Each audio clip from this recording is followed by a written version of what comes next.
طيبا مباركا فيه كما يحب ربنا ويرضى. وأشهد أن لا إله إلا الله وحده لا شريك له وأشهد أن محمدا عبده ورسوله صلى الله عليه وعلى آله وأصحابه أجمعين. أما بعد. قال المؤلف: باب الذكر عند الاستيقاظ من النوم. Bab zikir ketika bangun tidur. Zikir ketika bangun tidur. Ini zikir yang gampang ya. Di sini disebutkan juga oleh para ulama. Kenapa disebutkan pada permasalahan zikir dimulai dari bangun tidur, kemudian diakhiri dengan tidur lagi? Itu menunjukkan bahwasannya kehidupan sehari-hari seseorang tidak lepas dari zikir, dimulai dari bangun tidur sampai menjelang tidur. Oleh karenanya sebagian para ulama kita seperti An-Nasa'i menulis buku Azkarul Yaum wal Lailah, zikir siang dan malam. Kalau kita baca sebagian buku-buku yang berkaitan dengan zikir ini atau ibadah, banyak sekali dimulai dari bangun tidur. Dimulai dari bangun tidur sampai diakhiri dengan tidur lagi. Itu menunjukkan bahwasannya zikir seseorang kepada Allah Subhanahu wa taala dimulai dari bangun tidur sampai dia tidur lagi. Adapun ketika tidur tidak ada bab zikir atau ibadah. Kenapa? Dikarenakan orang yang tidur ghairu mukallaf, tidak ditetapkan taklif beban ibadah untuk dia. Kapan ditetapkan beban ibadah untuk dia? Ketika dia bangun dari tidur sampai tidur lagi. An Hudzaifah radhiyallahu anhu, Hudzaifah ibnu Yaman, sahibu sirrin Nabi sallallahu alaihi wasallam, pemilik rahasia Nabi sallallahu alaihi wasallam.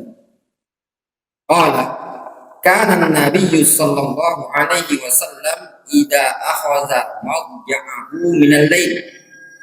Kata Hudzaifah, dulu Nabi sallallahu alaihi wasallam apabila beliau mengambil tempat tidurnya, maksudnya apa?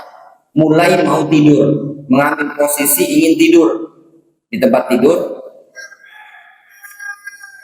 pada malam hari. Wada'a yadahu tahta khaddihi tsumma yaqul.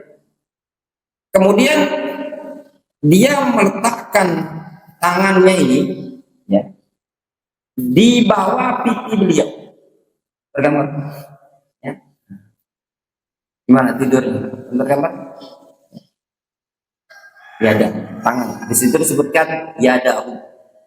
Ya, hukum asal ya ketika disebutkan yadun itu satu. Berarti sebelah tangan.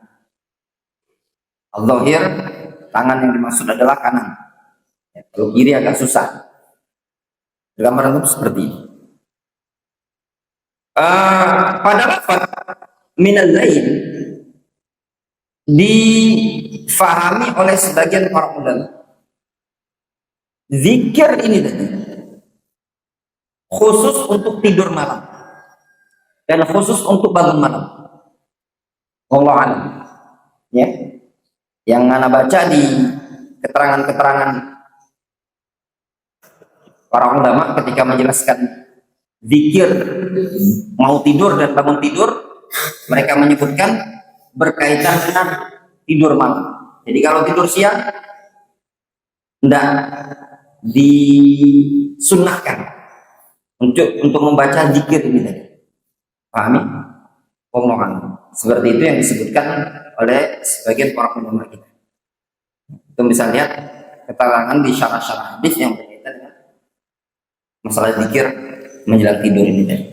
Alasannya kata mereka, alasannya dikarenakan tidur siang itu tidak terlalu lama, singkat. Nabi SAW tidur siang, qailulah, waktu yang singkat dan tidak dinukilkan riwayat. Tidak dinukilkan riwayat. Rasul SAW membaca zikir ketika mau tidur. Sedangkan zikir yang disebutkan di sini dari hadis Hudzaifah dengan sore, Hudzaifah menyebutkan minal lail. Ya. Seperti itu.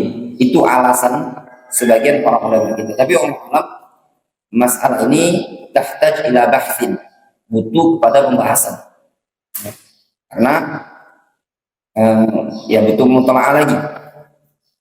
Karena di sebagian riwayat seperti yang berkaitan dengan membasuh kedua tangan ketika tidur malam, fala yudakhil yadahu fil ina, ya, jangan dia masukkan kedua tangannya ke dalam bejana ketika bangun dari tidur malam, fa innahu la yadri aina batat yadu, dikarenakan dia tidak tahu di mana malam tangan dia tertidur bermalam di mana. Ini masalah terjadi khilaf di kalangan para ulama. Apakah hadis ini khusus dengan tidur malam, ataukah hadis ini cuma mengarah ke al-ghalib? Ya, ghalib itu perkara yang dominan, orang itu tertidur di malam hari. Ya. Di situ ada terjadi khilaf di kalangan para ulama berkaitan dengan membasuh kedua tangan. Anak khawatir hadis ini juga ketika disebutkan minan taib, itu maksudnya dikarenakan dominannya orang itu tidur di malam hari, tapi tidak meniadakan larangan dari membaca zikir ini ketika siang hari. Wallahu alam. Ini masalah butuh pembahasan. Summa yaqul, kemudian Nabi sallallahu alaihi wasallam beliau mengatakan, bismikallahumma amutu wa ahya. Dengan menyebut namamu, ya Allah, amutu wa ahya. Aku hidup dan aku mati dan aku hidup. Simpel ya, pendek. Bismikallahumma amutu wa ahya.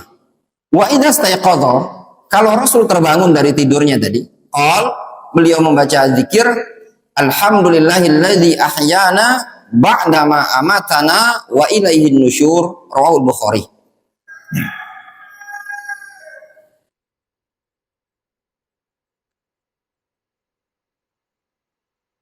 Segala puji bagi Allah Subhanahu wa taala yang telah menghidupkan kami setelah mematikan kami, wa ilaihin nusyur, dan hanya kepadanya lah nanti akan dikumpulkan.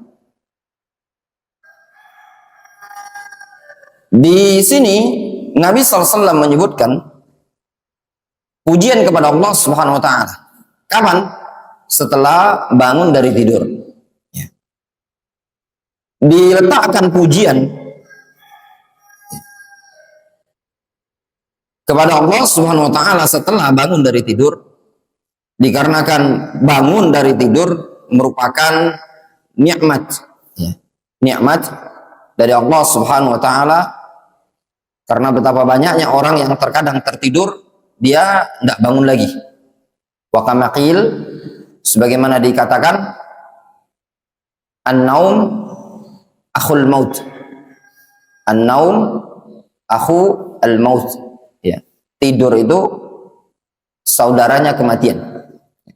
Ini disebutkan di potongan hadis, namun Allah mana agak samar-samar. Nampaknya ada perbincangan di kalangan para ulama tentang kesahihannya. Hadis yang simpel, yang ringkas ya, antum hafalkan. Para ulama menyebutkan tidur itu adalah akhu al-maut. Apakah di surga ada tidur? Ya, apakah di surga ada tidur? Mereka mengatakan di surga tidak ada tidur. Ya, tidak ada tidur. Alasannya li'anna an-naum akhul maut. Tidur adalah saudara dari kematian.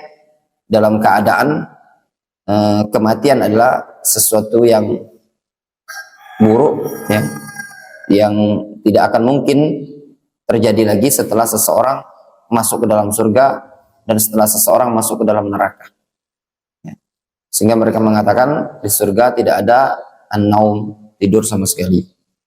Naktafi bihadzal qadar, kita lanjutkan Bulughul Maram. Setelah Bulughul Maram lanjut